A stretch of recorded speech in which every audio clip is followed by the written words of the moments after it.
இந்த மரம் ராஜராஜ சோழனும் ராஜேந்திர சோழனும் வழிபட்டாங்கன்னு சொன்ன நம்புவீங்களா? நம்பி தான் ஆகணும். இது என்ன மரம் தெரியுமா? நீங்கள் நிறைய பேர் பார்த்துருப்பீங்க. கோவில் எல்லாம் சுற்றி சுற்றி வருவாங்கல்ல, ஒரு மரம். வேப்ப மரம் கிடையாது, வன்னி மரம். இந்த மரத்துக்கு அவ்வளோ பவர் இருக்குது. உங்கள் வீட்டில் பண கஷ்டம் இருக்கா? இந்த மரத்தை கட் பண்ணி ஒரு சிறு பீஸாக வீட்டில் வைங்க.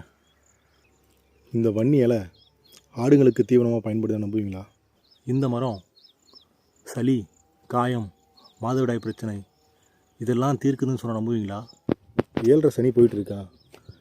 இந்த மரத்துலேருந்து பட்டை இல்லை ஏதாவது ஒரு குச்சி எடுத்து வீட்டில் வைங்க, நல்லதே நடக்கும். இந்த மரம் எவ்வளோ நல்லது பண்ணுது தெரியும் மனுஷங்களுக்கு. சுவாச பிரச்சனை இருந்தால் இந்த மரத்துக்கு கீழே ஒரு 1/2 மணி நேரம் உட்காந்தா அந்த பிரச்சனைலாம் தீரும். இதை நம்புறீங்களா? நம்பலைண்ணா யூடியூப், ChatGPT, கூகுளில் ட்ரை பண்ணி பாருங்கள். கண்டிப்பாக நம்புவீங்க. பிடிச்சிருந்தா லைக் பண்ணுங்கள், சப்ஸ்கிரைப் பண்ணுங்கள், சப்போர்ட் பண்ணுங்கள்.